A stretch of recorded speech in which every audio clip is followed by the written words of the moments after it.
안녕하십니까? 행복한 안식일입니다. 오늘도 주님의 은혜가 우리의 삶에 함께하기를 간절히 바랍니다. 이 안식일이 진정한 창조의 기쁨과 구원의 회복을 누리시는 거룩한 안식일 되시기를 바랍니다. 특별히 먼저 말씀 전에 기도 요청을 좀 드리면, 다음 주는 저희가 함께하는 귀한 말씀의 잔치입니다. 그래서 오늘 준비된 많은 영혼들, 또 이 잔치에 함께함으로 하나님 안에서 새 힘을 얻고 또 거룩한 변화를 경험하는 귀한 한 주가 되기를 간절히 소망합니다. 특별히 제가 구체적으로 좀 초청의 대상들을 말씀을 드리면, 지난 2, 3년 동안에 특별히 교회에 새롭게 오신 분들이 참 많으세요. 근데 그런 분들이 영적으로 좀 뿌리 내릴 수 있도록 그런 분들을 더 함께 초청해 주시면 좋겠어요. 그래서 외부에 있는 어떤 새로운 사람들을 모셔오는 것도 참 좋고 감사한 일입니다. 그것도 아주 중요하고 꼭 해야 될 일입니다. 근데 그런 것만큼 중요한 건 오늘 우리의 형제들이 함께 말씀으로 같이 성장하는 경험이 필요합니다. 그래서 오늘 우리 안에 또 믿음의 성장이 필요하고 또 주님 안에서 회복이 필요한 분들, 또 함께 성장하길 원하는 분들을 꼭 초청하셔서 이 말씀의 잔치에 함께 축복을 많이 누리시게 되기를 간절히 바랍니다. 자, 오늘은 마태복음 저희가 6째 인을 다루는 과정 속에 이 6째 인은 양식을 나누어 주는 자, 때를 따라 양식을 나누어 주는 자라는 것을 우리가 살펴보았습니다. 그래서 우리가 지난 시간에 우리가 살폈던 몇 가지들을 조금 빠르게 좀 지나가 보면, 마태복음 24장은 재림의 징조와 그 다음에 마지막 때 구별될 사람들의 모습에 대하여 우리 앞에 언급해 주고 있습니다. 그런데 이 24장 이후에 25장에서는 그러면 어떠한 준비가 필요한지를 세 가지의 비유를 통하여 우리 앞에 보여주신다고 말씀을 드렸어요. 그 첫 번째 비유가 무엇이었죠? 열처녀의 비유입니다. 이제 이 세 가지 비유는 우리가 꼭 기억하시면 좋겠어요. 첫 번째 비유는 뭐라고요? 열처녀의 비유입니다. 두 번째는요, 달란트의 비유. 세 번째는 양과 염소의 비유입니다. 그래서 지난 시간 우리가 살핀 것은 바로 이 열처녀의 비유에 해당하는 일입니다. 이 열처녀의 비유의 핵심은 무엇인가 하면, 분명히 등은 뭐예요? 말씀입니다. 근데 그 말씀이 생명으로 오늘 전달되기 위해선 분명히 무엇이 필요하다는 거예요? 성령의 역사, 성령의 임재가 필요하다는 것입니다. 그래서 오늘 우리가 누군가에게 아름다운 말씀을 전하는 건 그냥 음성으로 내뱉어지는 어떤 단어나 설명이 아니고, 사실은 오늘 우리의 삶에 임하시는 하나님의 성령을 통해서 오늘 우리의 삶을 통하여 비춰지는 그 삶의 빛이 그들에게 뭐 해지는 거라고요? 전달되어지는 것이라 라고 말씀을 드렸습니다. 그래서 오늘 우리가 기름을 가진 자의 삶을 우리가 꼭 경험해야 된다라고 말씀드렸어요. 그래서 기다리는 시간에 우리의 마음은 뭐 하게 돼요? 시험을 받고, 그 시험은 다른 게 아니라 우리 안에 무엇이 있는가 없는가요? 성령의 역사를 경험한 적이 있는가 없는가에 대해서 이야기하는 것입니다. 다시 말씀드리지만 성령이 우리와 함께 하신다는 건 실질적인 변화가 일어난다는 겁니다. 그건 무엇이냐면 품성의 뭐예요? 변화입니다. 품성의 변화입니다. 이 품성의 변화라는 건 두 가지로 분명하게 우리 안에 드러나는데, 우리의 삶의 진리와 오류를 뭐 할 수 있는 힘이 생기고요, 분별할 수 있는 힘이 생기고요, 이것은 정말 하나님의 뜻이고 하나님이 원하시는 길이구나, 이것은 하나님이 원하지 않는 길이구나 라는 걸 뭐 할 수 있게 된다는 거예요? 분별할 수 있게 된다는 거예요. 그리고 더불어서 사단의 교묘한 시험에 빠지지 않게 된다는 것입니다. 그래서 오늘 우리는 성령의 역사에 순종하는 경험, 그것이 오늘 우리에게 가장 필요한 것이라고 말씀드렸고, 이 역사에 순종하는 경험이라는 건 오늘 우리의 옛 무엇이라고 헬렌하신 말했어요? 성질. 성질을 뭐 하지 않는 거요? 깨트리지 않는 건 성령의 역사의 임재가 아니다 라고 말씀을 드렸습니다. 자, 그 얘기는 말씀의 원칙을 우리의 삶에 실천하는 것이라고 이야기했어요. 그래서 오늘 우리가 머릿속으로 깨닫는 것, 어떤 진리를 그냥 머리로 아는 게 아니라 오늘 그것을 내 삶으로 옮겨오기 위하여 하나님 앞에 내 삶을 맡기는 경험. 그래서 맨 마지막 줄에 의지할 줄 모르고 하나님을 쳐다보고 살 줄도 모른다. 이것은 어떤 사람의 특징이라고요? 성령을 경험하지 못하는 사람의 특징이라는 걸 설명드렸습니다. 그래서 품성은 남과 함께 공유할 수 있는 게 아닙니다. 오늘 누구만의 것이에요? 나만의 것입니다. 그것이 오늘 하나님이 주신 거예요. 이 품성은 위기의 때에 분명히 나타날 것입니다. 그래서 오늘 성령의 임재를 우리가 기다리는 일, 그것이 가장 중요한 일이라고 말씀을 드렸어요. 그래서 오늘 우리가 나눈 말씀 가운데 끝에 제가 못 다룬 이 부분만 좀 다루고 넘어가려고 해요. 하나님께서는 우리에게 물질로서 궁핍한 자들을 도와주기를 요구하실 뿐만 아니라 우리의 어떤 모습이요? 쾌활한 모습. 또 희망을 주는 말. 그 다음에 친절과 악수로 도와주기를 요구하신다. 그러니까 참 우리는 많은 부분에서 좀 오해할 때가 있어요. 뭔가 대단한 걸 도와야지만 우리는 봉사라고 오해할 수 있습니다. 근데 그렇지 않다고 엘레나스는 말해요. 오늘 하나님의 기별 가운데는 분명히 우리의 어떤 모습이요? 쾌활한 모습이요. 쾌활한 모습. 그래서 저도 잘 못하는데 굿모닝 이렇게 인사하는 거예요. 만나면 웰컴 환영하고요. 즐겁게 맞아주고 반갑게 인사하는 거. 그것은 하나님이 오늘 우리에게 주시는 뭐라는 거예요? 분명 아름다운 도움의 과정이라는 겁니다. 그러니까 뭐 하시는 것도 하나님의 품성의 반영이라고요? 웰컴 인사하시는 거예요. 반갑게 쾌활한 모습으로 희망의 말을 전해주고 친절한 악수로 도와주는 것. 그것이 바로 오늘 우리가 할 수 있는 가장 아름다운 일 중에 하나라고 얘기합니다. 그리스도께서는 병자들을 고쳐주실 때에 당신의 손을 그들에게 뭐 하셨어요? 예수님께서 그냥 말씀하실 수 있으셨죠. 그냥 나아라. 일어나 걸어라. 근데 예수님은 그렇게 하지 않으시고 친절하게 어떻게 해요? 그들의 손을 잡아서 어떻게 해요? 일으키셨어요. 그것입니다. 이와 같이 우리가 도와주려는 그 대상자와 뭐 해줘야 된다고요? 친밀해져야 됩니다. 지난 안식일에 제가 드린 말씀이에요. 다른 게 아닙니다. 오늘 우리가 그리스도인의 품성이라는 건 다른 게 아니라 하나님과 뭐해지는 거예요. 점점 친밀해지는 거예요. 그런데 하나님과 친밀해질 땐 그냥 그걸로 멈추는 게 아니라 오늘 우리의 주변에 있는 사람들과 더 뭐해지게 돼요. 친밀해지게 됩니다. 더 따뜻하게, 더 아름다워지게 되는 것이죠. 세상에는 절망 상태에 있는 자들이 많이 있다. 그런 사람들에게 밝은 태양의 빛을 비춰주라. 용기를 잃은 자들이 많이 있다. 그들에게 용기를 줄 만한 말을 해주고 그들을 위해 뭐하라? 기도하라. 제가 어제도 성경 공부를 이렇게 한 모임에서 하는데 그런 얘기를 나눴어요. 목사님도 두 마음을 품으세요? 이렇게 질문하셨어요. 예를 들면 이걸 할까 말까? 교회 갈까 말까? 기도할까 말까? 말씀을 읽을까 말까? 두 마음을 품으세요? 이렇게 질문하셨어요. 제 답변이 뭐였겠습니까? 예스! 예, 저도 두 마음을 품습니다. 그런데 제가 이 말씀을 읽을 때 제가 그랬어요. 참 목회자도 다 목회자라고 용기 잃지 않는 거 아닙니다.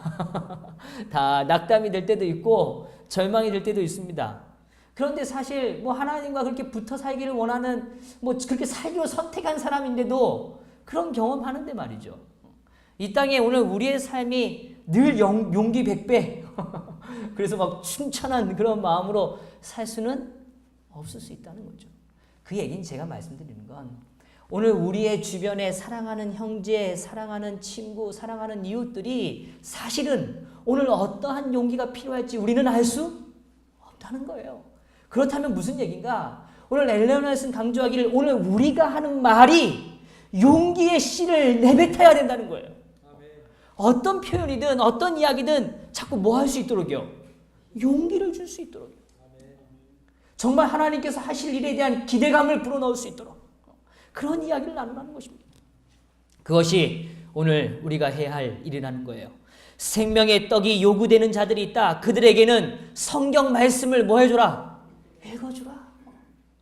제가 진짜 이 안식일이 되면 오후 한 4, 5시만 넘어가도요. 이 카톡에 막 이렇게 그림들이 추측 올라옵니다. 글들로 올라오고. 근데 저는 이게 막 중독이 됐어요.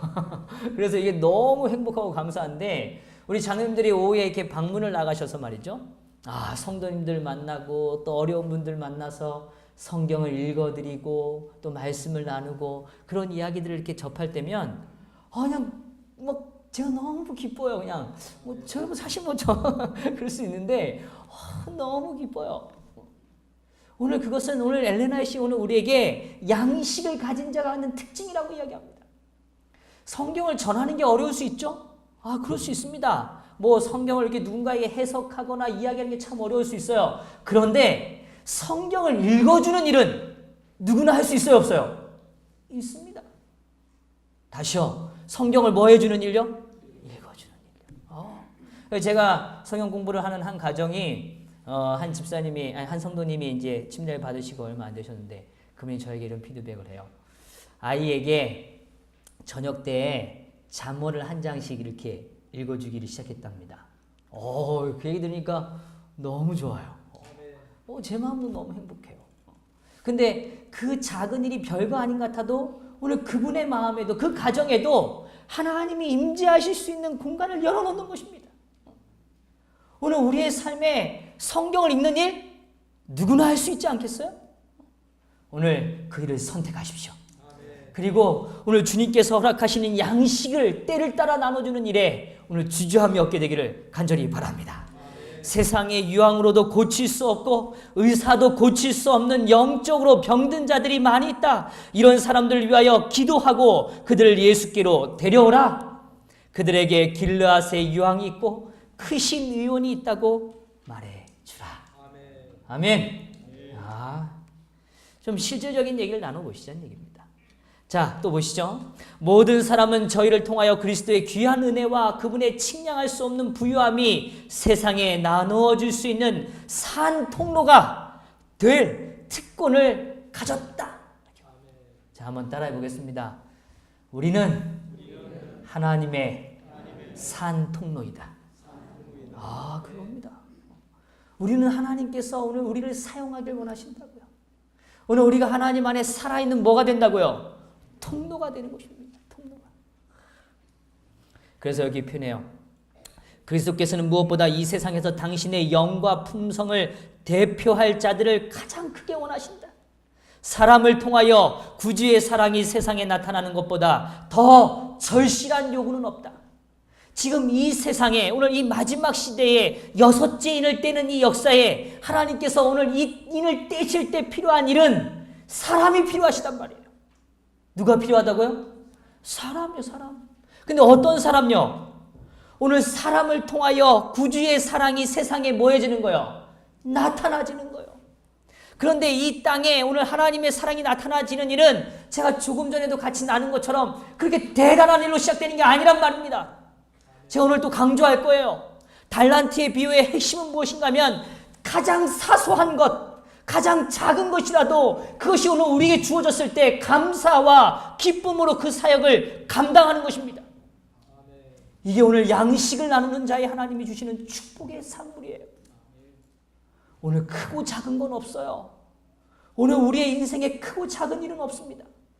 오늘 우리가 쾌활한 모습으로 용기의 말을 건네고 오늘 희망의 말을 건네는 그 말 한마디, 오늘 따뜻하게 손을 잡아주고 오늘 함께 기도를 나누고 성경을 그저 내가 이해하지 못하고 다 깨닫지 못하더라도 내가 깨달은 말을 이해해서 감사함으로 읽어주는 일, 그것만으로도 오늘 우리는 하나님과 함께 협력할 수 있다는 것입니다. 그것이 오늘 우리가 선택할 수 있는 일이라고. 선택할 수 있는 일이라고. 오늘 그러한 사람을 하나님은 찾으신단 말입니다. 온 하늘은 사람의 마음에 즐거움과 축복이 될 거룩한 기름을 부어줄 수 있는 통로의 역할을 할 사람이 나타나기를 기다리고 있다. 제가 어렸을 때 얘기를 좀 드려볼게요. 제가 어렸을 때요, 사실 극장에 너무 가고 싶었어요. 그런데 극장 갈 때는 언제 가냐면 방공 영화 보러 갈 때 가봤습니다. 근데 저희 아버지가 일하시는 곳 옆이 극장이었어요. 그 극장 사장님이 세를 주신 가게가 저희 아버지 가게예요. 그러니까 뭐 거기 아는 분들이 다 아는 분들입니다. 그래서 맨날 이래요. 뭐 심부름도 갔다 와요. 그런데 저희 어머니 특별히 극장으로 심부름 잘 안 보내세요. 그런데 어쨌든 극장에 아시는 분이 많아요. 늘 놀러 오라 그러는데 제가 너무 보고 싶었던 영화가 한 편 있었어요. 그게 뭐냐면 심영래가 주인공이었는데 제가 이게 실질적 얘기를 드린 이유는 우레메라는 영화였어요. 우레메. 아세요? 어떻게 아시죠? 그런데 이 우레메라는 영화인데 제가 그때 어렸을 때요. 제 어렸을 때 기억이 뭐 지금도 어린아이들은 다 똑같을 겁니다. 뭐냐면 뭔가 영웅을 기대해요. 그래서 뭔가 번쩍 나타나서 말이죠. 세상의 어려움이 다 뭐해지고요. 싹 해결되어지고 뭔가 탁 승리를 기뻐하고 그래서 좀 자라면서 제가 영웅이 좀 바뀌었습니다. 슈퍼맨? 그런데 요즘 아이들을 보니까요. 요즘 최근에 영화는 영웅들만 모아놨어요. 그래서 팀이 됐더라고요. 팀이요. 영웅들만 모아놔가지고 저 처음에 그게 있는지도 몰랐는데 뭐 굉장한 얘기들이에요. 종합판이에요. 그런데 사실 오늘 이 마지막 시대에 하나님이 정말 원하시는 영웅이 있단 말입니다.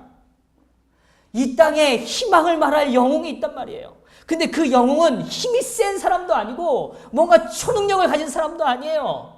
그런데 분명한 것이 있습니다. 그의 마음엔 하나님의 성령으로 모여진 사람이에요. 뜨거워진 사람. 성령으로 자신의 삶을 통해서 하나님의 빛을 뭐하는 사람요? 전달하는 사람. 그 사람은 한 사람의 영웅이 아니에요. 또 그냥 몇 명의 영웅이 아닙니다. 오늘 여기 앉아 계신 우리 모두가 다 하나님이 그토록 기다리시는 한 사람, 한 사람이 될 수 있다는 것입니다. 감사하죠? 그러니까 이제 그런 영화 볼 필요가 없어요. 우리의 삶이 뭐니까요? 영화니까요. 우리의 삶을 통해서 하나님이 뭐 하시니까요? 역사하시니까요. 자, 여기 좀 보세요. 그리스도교는 죄를 사하는 이상의 의미가 있다. 단순히 죄가 사해지는 것 그런 정도가 아니라는 거예요. 우리가 우리의 죄를 제거한 다음에 그 빈자리를 성령의 은혜로 뭐 하신다고요?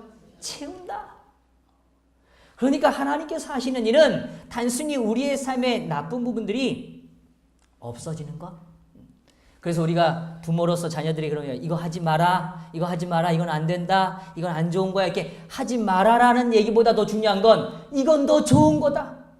이건 더 가치 있는 것이다. 오늘 이것이 하나님이 더 원하시는 것이다. 오늘 이걸 통하여 너의 삶이 더 행복해질 수 있다. 이것을 자꾸 뭐 하는 거예요? 강조하는 겁니다. 하나님이 오늘 우리를 죄를 깨닫게 하시죠. 근데 죄를 깨닫는 만큼이나 사실 하나님은 우리의 삶에 뭐 하시는 역사를 지금 보여주시는 거예요. 채우시는 역사가 있다는 거예요. 근데 많은 사람들이 자꾸 고민해요. 내가 이것도 하지 말아야 되는데, 이것도 내가 오늘 잘못했네. 내가 오늘 이 말을 하지 말았어야 되는데, 오늘 이 싸움에 머물러 있다는 겁니다. 그런데 오늘 엘레나 씨 그것이 아니고, 오늘 진짜 죄의 역사로부터 해방되어질 땐 성령 하나님이 우리의 삶을 뭐 하신다고요? 채우신다고요. 채우신다. 더 아름다운 것들로 채우신다는 겁니다. 그것은 또 신령한 빛으로 마음을 밝히고 하나님 안에서 즐거워하는 것을 의미한다. 하나님 안에서 뭐 하셔야 돼요? 즐거워하셔야 돼요. 한번 질문 드려볼게요. 이런 질문 좀 힘드실 수 있으나 지난 한 주 동안 하나님 때문에 기쁘셨던 적 몇 번이나 있으신 거예요? 매일 그러셨죠? 자, 다시 한번 여쭤볼게요. 우리 짜고 하는 거예요. 매일 그러셨죠? 네. 매일 그러셨죠. 하나님 때문에 하나님이 내 삶을 채우신다는 그 역사 때문에 매일 즐거우셔야죠. 매일 즐거우셔야죠.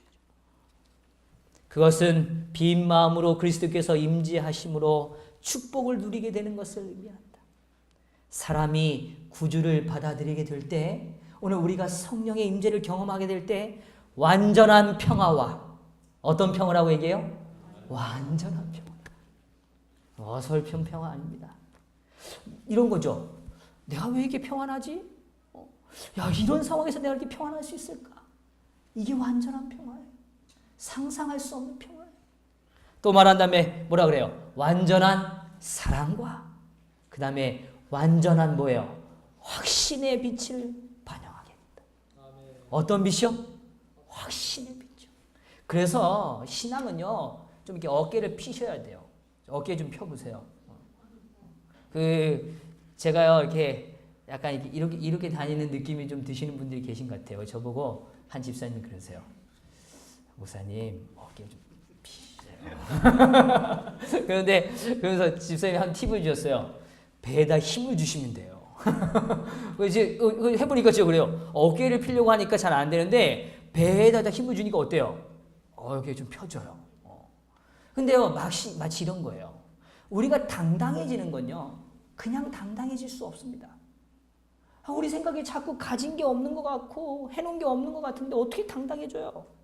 그런데 배에 힘주는 것처럼 우리의 삶이 당당해질 수 있는 비결은 하나님이 주시는 확신을 경험해야 돼요. 확신을 경험해요. 그러면 이 확신이라는 게 뭔가 우리의 삶에 지금 채우고 계신다는 확신이에요. 채우고 계신다는 확신. 오늘 그것이 우리에게 주시는 하나님의 축복입니다. 자, 이제 제가 이 달란트의 비유로 오늘 좀 들어가려고 그래요. 달란트의 비유인데요. 이 마태복음 25장은 이 비유를 우리에게 설명해 줍니다. 자, 성경절을 좀 한번 다 같이 보시죠. 제가 좀 빠르게 읽어드릴게요. 한번 읽으시면서 제가 말씀 묵상을 나눌 때마다 늘 드리는 거지만 그냥 읽지 마시고 이렇게 마음속에 와닿는 단어나 문장에 밑줄도 그시고 질문도 한번 생각해 보십시오. 제가 읽어드릴게요. 14절부터의 말씀이에요.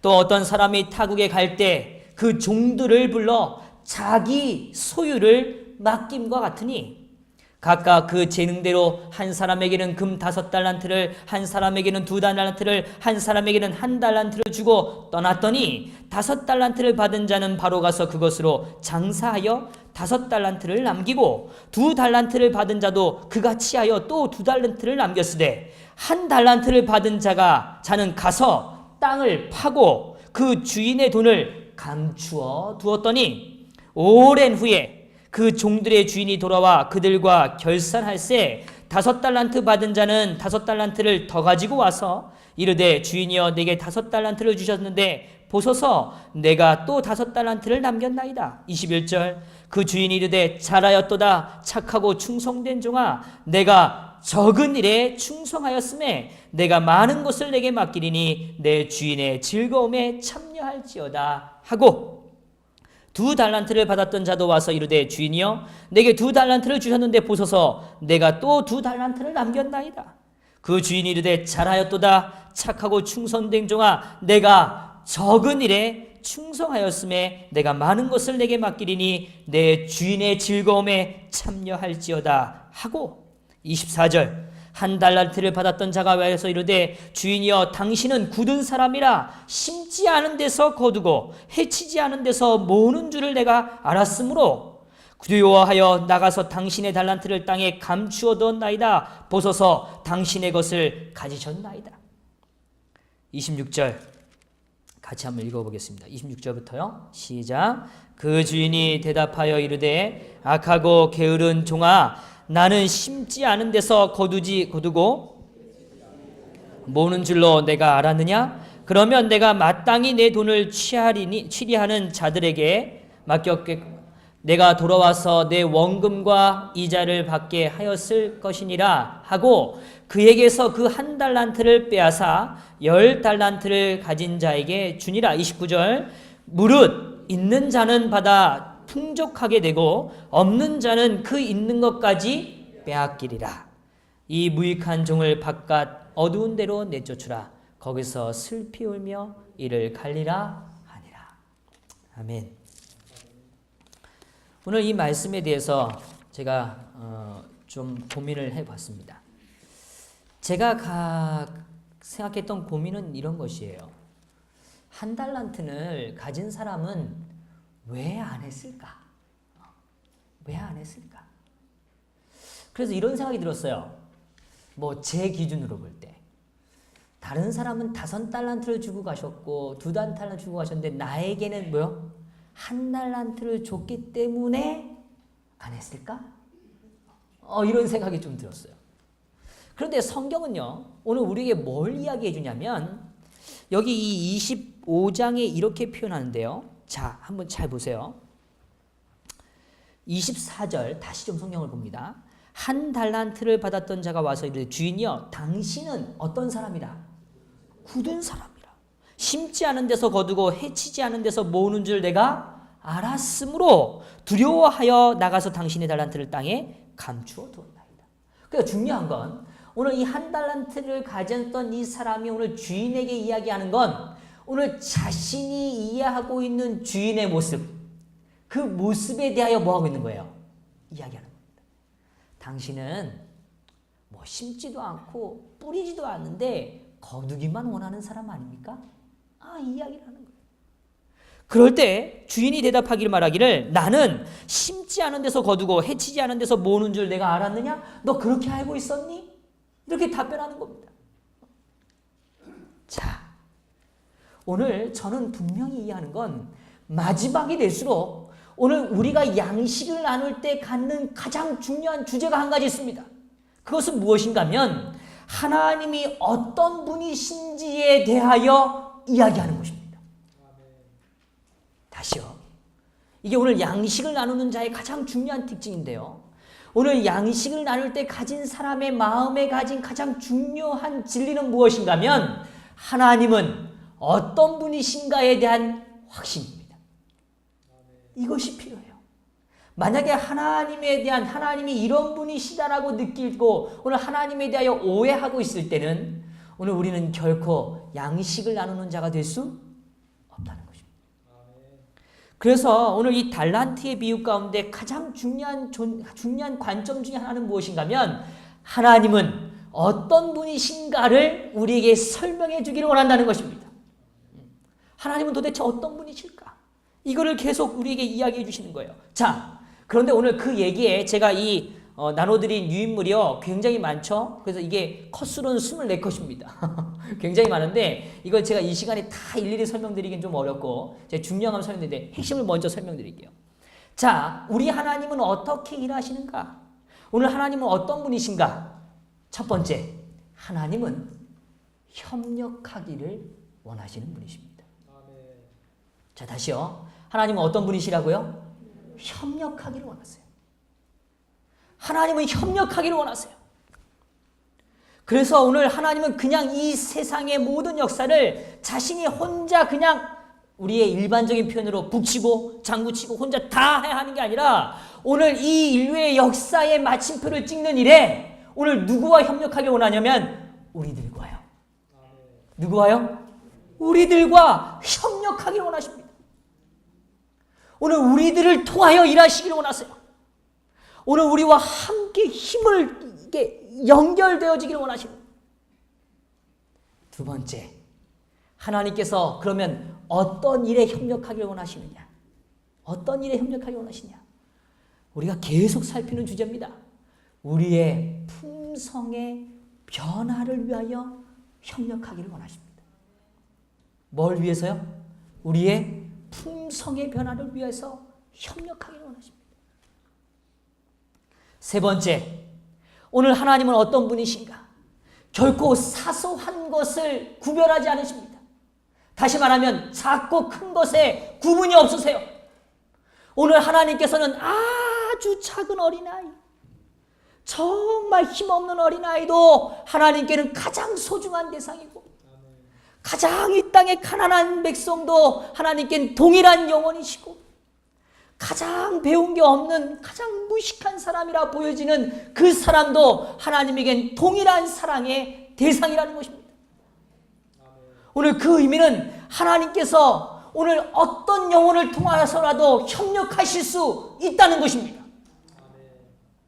하나님께는 사소한 게 없어요. 오늘 우리의 인생에 그저 지나칠 만한 영혼이 없다는 것입니다. 누구나 어떤 사람이나 하나님은 협력하실 수 있는 분이시라는 거예요. 다만 우리가 그 협력에 대하여 동의하지 않아요. 자꾸 얘기해요. 하나님, 전 이런 게 없어서 하나님께 쓰임받지 못해요. 하나님, 저는 이런 게 없어서 하나님 이 일을 못해요. 하나님, 제가 어떻게 그 일을 감당합니까? 그런데 엘레나 씨 오늘 제가 나눠드린 유인물 한번 잘 들여다보시고 뭐라고 그러냐면 이렇게 말했어요. 오늘 하나님이 하시겠다고 오늘 우리를 부르셨는데 못하겠다고 얘기하는 건 하나님의 능력을 믿지 않는 결과이다. 하나님의 능력을 뭐 하지 않는 결과라고요? 믿지 않는, 그게 교만이다 그랬어요. 그게 겸손이 없는 정신이다 그랬어요. 오늘 하나님이 부르신다니까요. 하나님이 부르신다는 건 하나님이 오늘 아무리 작고 연약한 사람일지라도 그 사람을 통하여 일하시겠다고 선택하신단 말입니다. 오늘 한번 생각해 보세요. 이 인류 역사에 이 60억 인구의 이 마지막 거대한 인류 역사의 마지막 이 배의 항해를 마치는 이 구속의 사역을 마칠 때 우리를 부르셨단 말입니다.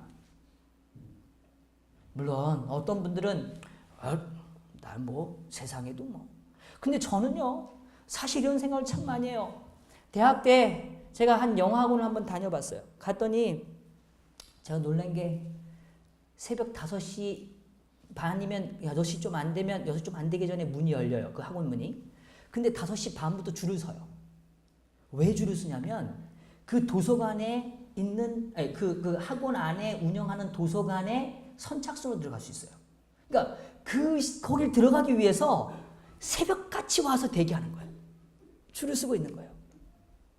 그리고 해가 져서 완전히 그 밤이 지나서 그 학원 문이 뭐 할 때까지요? 닫을 때까지 공부해요.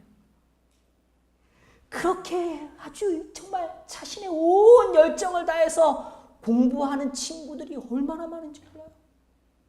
자신의 인생을 열심히 살기 위해서요. 그런데 저는 이런 생각이 들더라고요. 야, 난 그렇게 열심히 살지도 않는데 내 삶은 하나님이 너무 축복하신다.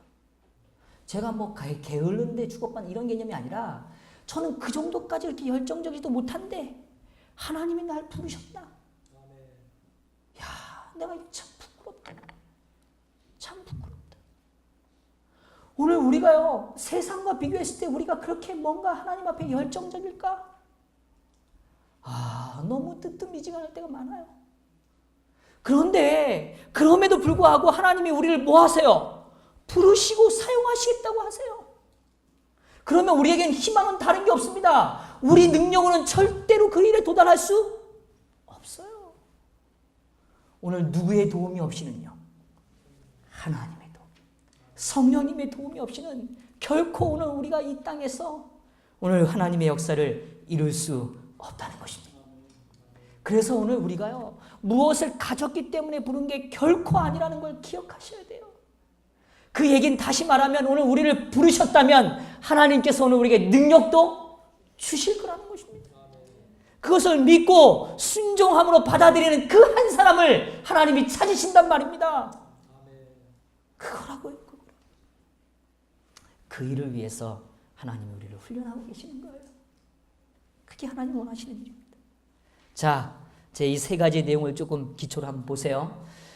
오늘 다음으로 그는 그의 재림을 기다리는 것이 무엇을 의미하는지를 보여주시는데 그것은 무료하게 기다리는 일로 시간을 보낼 것이 아니라 부지런히 일하면서 시간을 보내라는 것이다. 부지런히 뭐 하라고요? 일하라고요. 그럼 도대체 무슨 일을 하랄까? 여기 이렇게 표현해요. 인생의 참된 목적은 봉사에 있음을 가르쳐 주셨다. 인생의 참된 목적은 뭐에 있다고요? 봉사에 있다고. 사람은 다른 사람을 위해 봉사하는 생애를 통하여 그리스도와 모여진다. 연결되어진다. 오늘 우리가 하나님과 연결되어질 수 있는 길은, 하나님과 연결되어서 연합할 수 있는 길은 다른 게 아니라 오늘 우리의 주변의 삶을 누군가를 위하여 돕기를 뭐 할 때요? 선택할 때, 그럴 때 하나님과 모여진다고요? 연결되어진다. 봉사의 법칙은 우리를 하나님과 연결시키는 뭐예요? 고리. 그래서요, 이 달란트의 비유 가운데 또 가장 많이 반복되어지는 엘렌 화이트의 표현 가운데 하나가 뭐냐면 고리입니다. 고리. 고리 아시죠? 저도 그런 고리를 좀 해봤는데 예를 들면 이런 거예요. 그 여름에 우리 바닷가 가면 놀잖아요. 그럴 때 딱 이게 그 바나나 보트 딱 끌 때요, 앞에서 끄는 사람이 고리에 탁 연결하잖아요. 달리면 그 보트는 절대 움직일 수 없는 보트예요. 그러니까 바나나 보트는 자체가 동력이 없어요. 그런데 앞에서 끌면 어떻게 돼요? 그 추진력이 어때요? 안 타보셨어요? 쫙 달리잖아요. 오늘 우리의 삶이 하나님과 연결되는 겁니다. 고리가 맺어지는 거예요. 근데 이 고리가 딱 연결되는 이 고리의 역할을 하는 일은 다른 게 아니라 오늘 우리의 삶이 하나님이 창조하신 목적, 인생의 목적이 무엇에 있다고요? 봉사에 있다고요. 누군가를 위해 도울 수 있는 일, 아주 작은 것이라도 도울 수 있는 일, 그 일을 시작할 때 우린 누구와 연결된다고요? 하나님과 연결된다. 하나님과 연결된다. 그리고 동시에 우리 동포들과 연결시키는 고리가 된다. 자, 꼭 기억하세요. 오늘 하나님과 연결되어지고 오늘 우리의 주변의 사람들과 연결되어지는 그 고리는 뭐라고요? 봉사다. 그래서 이렇게 표현해요. 모든 사람이 다 같은 선물을 받은 것은 아니지만 주님의 종들 각자에게 어떤 류의 성령의 선물을 주시기로 뭐 했다고요? 약속되어 있다. 분명히 성령께서는 우리에게 약속하셨어요. 성령의 은사를 뭐 하시기 위해서요? 주시겠다고요. 어떤 이들은 지식에, 어떤 이들은 성령의 믿음으로, 어떤 이들은 병 고치는 은사, 어떤 이는 능력 행함, 어떤 이는 예언, 분별, 각종 방언, 방언을 통역하는 일까지 여러 일들을 주셨단 말입니다. 그런데 우리가 이렇게 해요. 한 사람, 여기 보세요. 복음 사업이 그처럼 무력한 이유는 성령의 임재가 없기 때문이다. 학식과 달란트와 웅변과 선천적 또는 후천적 재능을 다 가졌다고 해도 하나님의 성령의 역사가 없이는 한 사람의 마음도 뭐 할 수 없어요? 이와 반면에 만일 저희가 그리스도와 연합하고 성령의 선물을 갖게 된다면 아무리 가련하고 무식한 제자일지라도 사람의 마음을 움직일 수 있는 능력을 갖게 될 것이다. 사람의 마음을 뭐 할 수 있는 능력? 움직일 수 있는, 감동시킬 수 있는 일. 그건 우리가 많이 배우거나 많은 시간을 들였기 때문에 얻어지는 게 아니고 오늘 봉사를 선택하고 하나님께 쓰임받기를 결정할 때 하나님은 역사하신다는 겁니다. 자, 여기 또 보세요. 특별한 성령의 선물만이 비유로 나눈 달란트라 할 수 없다. 자, 보세요. 어떤 사람들은 자꾸 생각해요. 성령의 역사라고 얘기하니까 아까 언급되어진 그런 역사들만이 성령의 역사로 오해해요. 근데 그렇지 않다고 이야기해요. 자, 여기 이 달란트는 한번 같이 읽어보겠습니다. 빨간 부분 시작.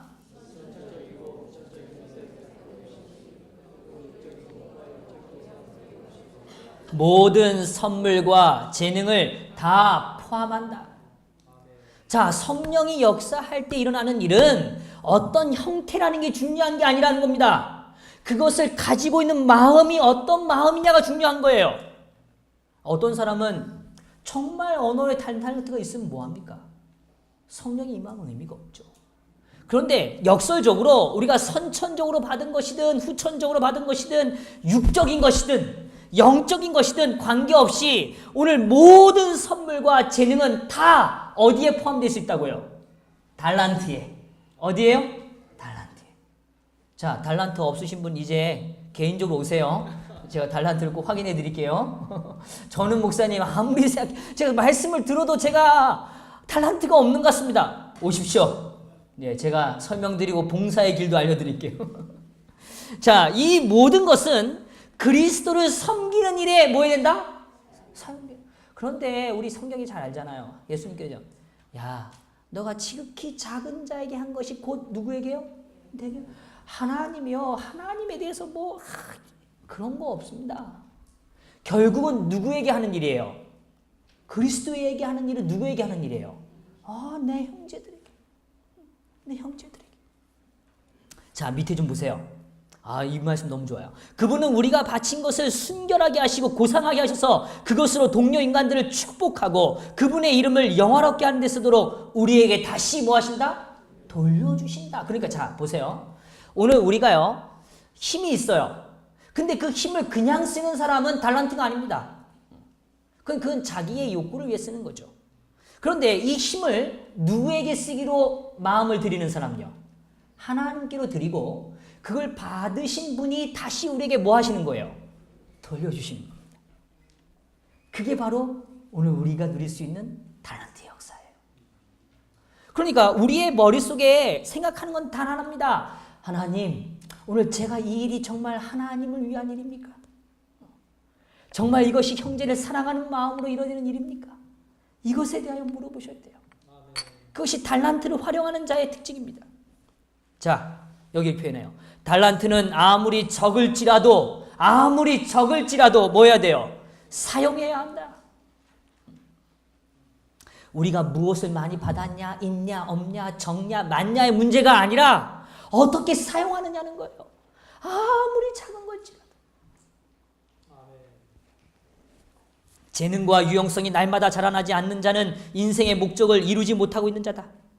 우리가 가능한 한 최고의 표준에 달하겠다고 맹세하는 것, 그것이 오늘 우리가 하나님을 믿는다는 표현이라는 것입니다. 하나님, 오늘 저에게 힘을 주셨으니, 저에게 이런 달란트를 주셨으니 이것을 통해서 최고로 하나님께 영광이 될 수 있도록 도와주십시오.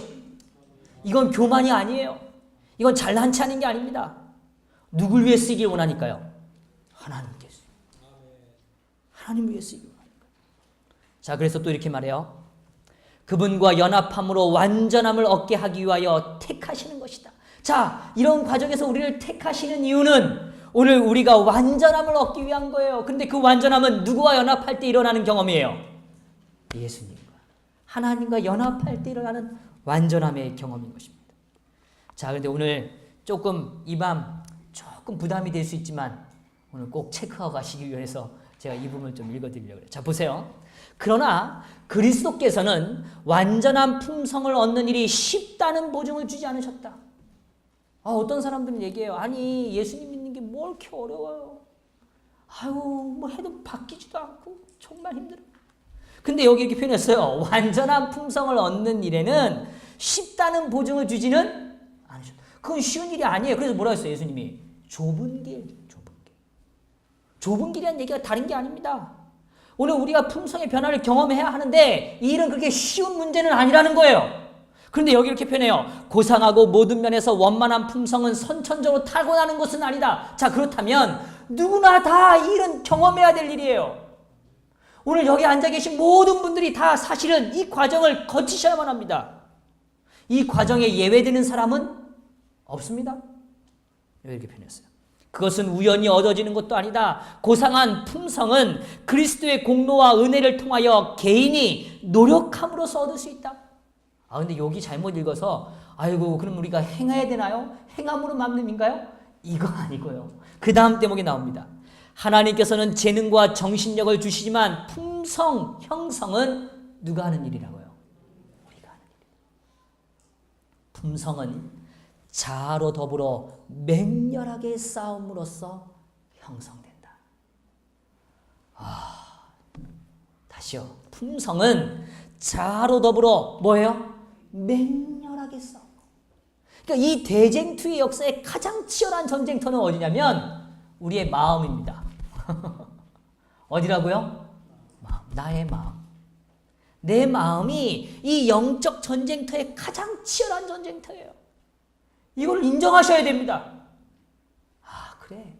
이 영적 전쟁이 어디서 있구나? 내 안에 있구나. 그리고 여기 보세요. 맹렬한 싸움을 형성한다. 타고난 성벽을 끊어버리기 위하여 거듭 계속적으로 뭐 하지 않으면, 싸우지 않으면 안 된다. 이 싸움이 우리가 해야 할 일이라는 거예요. 이 싸움을 뭐 하지 않는 거예요? 포기하지 않는 거. 이것입니다. 그런데 여기 봐요. 우리는 자신을 면밀히 비판해야 하고 단 하나의 좋지 않은 성벽을 고쳐지지 않는 채 남지 않도록 해야 한다. 자, 그런데 여기 보세요. 어느 누구도 나는 품성의 결점을 고칠 수 없다는 말을 하지 않게 하라. 저는요, 원래 타고난 게 그래요. 제 성질이 원래 그래요. 그러니까 저는 안 돼요. 이렇게 말하지 뭐예요? 말하는 거예요. 그건 누가 좋아하는 말인가? 사단이 좋아하는 말입니다.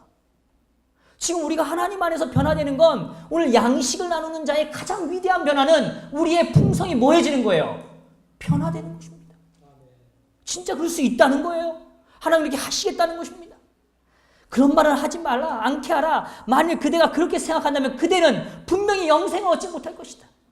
할 수 없다는 것은 그대의 의지에 달린 것이다. 잘 들어보세요. 이게 엘렌 화이트 굉장히 중요한 얘기인데, 난 할 수 없어 라고 말하는 그 말이 나의 의지라는 겁니다. 자, 다시요. 난 할 수 없어. 난 그 성질 못 받고 라고 말하는 그 말이 누구의 의지라는 거예요? 내 의지라는 거예요. 내 의지라는 거예요. 어떤 면에선 싸우고 싶지 않다는 거죠. 그건 내 의지라는 겁니다. 그래서 그대가 하려고 하지 않으면 할 수 없게 된다. 진짜 어려움은 성화되지 못한 타락한 마음에서 생기며, 자, 중요한 얘기예요. 생기며 하나님의 지배에 복종하기를 즐겨하지 않는 데 생각한다. 허다한 사람들이 확실한 생애의 목적도 없고 달아야 할 표준도 없는 것처럼 살아가고 있다. 이런 사람들은 그들의 행위에 적절한 보응을 받게 될 것이다. 그들은 절대로 그들 자신이 세운 표준보다 더 높이 올라갈 수 없다는 것을 기억하라. 여기서 말하는 표준은 돈을 많이 가지거나 지식을 많이 쌓거나 이런 게 아닙니다. 잘 이해하고 계시죠? 절대 그런 게 아니라 오늘 예수님을 닮아가는 일의 표준입니다. 그런데 우리가요, 자꾸 우리가 이 일주일의 삶을 살더라도요, 예수님을 닮는 일에 대하여 구체적이지 않아요. 내가 한 주 동안 오늘 예수님의 이러한 품성을 담기를 원한다는 확실한 마음의 목표가 없다는 거예요. 엘렌 화이트는. 그런 목표가 없으니까 한 주를 지나도 우리의 삶의 변화를 경험할 수 없다는 거예요. 하나님, 오늘 이 모습이 예수님을 닮기를 원합니다. 이게 누가 찔러도 말이죠. 제가 군대에 있을 때요, 그 고참들이 늘 하는 일이 있습니다. 아침에 암호를 줘요, 암호. 그래서 이렇게 표서병이 초소했을 때 반대편에서 예를 들면 갈릴리 이러면 예수님 이렇게 대표를 하는 겁니다. 서로 암호예요. 그 암호가 틀리면 큰일 나는 겁니다. 그래서요, 아침에 딱 눈 뜨자마자 점호하면서 암호 쪽지를 돌려요. 쫙 돌리면 보고 난 다음에 그걸 딱 기억하는 겁니다. 그리고요, 처음에 이등병은 그런 기억이 없고 너무 정신이 없으니까 그걸 잊어버리거든요. 그러면 고참이 와서 옆에 와서 이래요. 갑자기 다 암호. 근데 암호라고 말도 안 하고 이래요. 갈릴리. 그런데 뭐 이런 갈릴리 우리 표현이 제가 이게 예를 든 거고요. 예를 들면 태양 뭐 이런 거예요. 갑자기 태양 뭔 얘기야? 태양이 뭐 이런 생각이 속으로 든단 말이죠. 근데 바로 뭐 해야 돼요? 사실 그 얘기처럼 오늘 우리에게는요, 마음에 심겨야 되는 목표가 있단 말이에요. 그건 다른 목표가 아니라 우리의 품성이 누구를 닮기 위한 거예요? 예수님을 닮기 위한 구체적인 목표가 있어야 된다는 겁니다. 자, 이제 시작해 보시죠. 다 함께 해보시란 말입니다. 보세요. 운명이라는 것이 아무리 사람을 운신할 수 없는 만큼 단단히 붙잡아 맨다 할지라도 그것을 타개할 길이 없는 것이 아니다. 역경은 그것을 극복하고자 하는 굳은 결심을 일으킨다. 너무 멋지죠? 그러니까 역경이라는 게 일어나면 일어날수록 사실 우리에게 뭐가 생겨나냐면 결심이라는 게 생겨날 수 있다는 거예요. 역경이 일수록 뭐가 생겨난다고요? 결심. 하나의 장벽을 깨트리게 될 때 앞으로 전진할 수 있는 더욱 큰 힘과 용기를 얻게 됩니다. 단호한 결심을 가지고 옳은 방향으로 매진하라. 그리하면 역경이 그대의 방해자가 되는 대신에 오히려 뭐가 돼요? 돕는 자가 될 것이다. 아멘. 자, 이 문장 같이 읽고 좀 말씀 마치겠습니다. 주의 영광 같이 읽겠습니다. 시작. 주의 영광을 위하여 또한 품성의 아름다움을 닦기 위하여 대망을 품으라. 그대가 품성을 닦는 모든 면에 있어서 하나님을 기쁘시게 하라. 아멘. 이겁니다. 오늘 대망을 품게 되시기를 간절히 바랍니다. 큰 소망을 품으세요. 오늘 우리의 품성이 누구를 닮아갈 수 있는 소망요? 예수님을 닮아갈 수 있습니다. 오늘 하나님께서 우리에게 승리를 주실 것입니다. 저와 여러분이 하나님 안에서 귀한 달란트를 활용하시는 그런 즐거움에 참여하는 자가 되기를 간절히 바라면서 말씀을 마치겠습니다.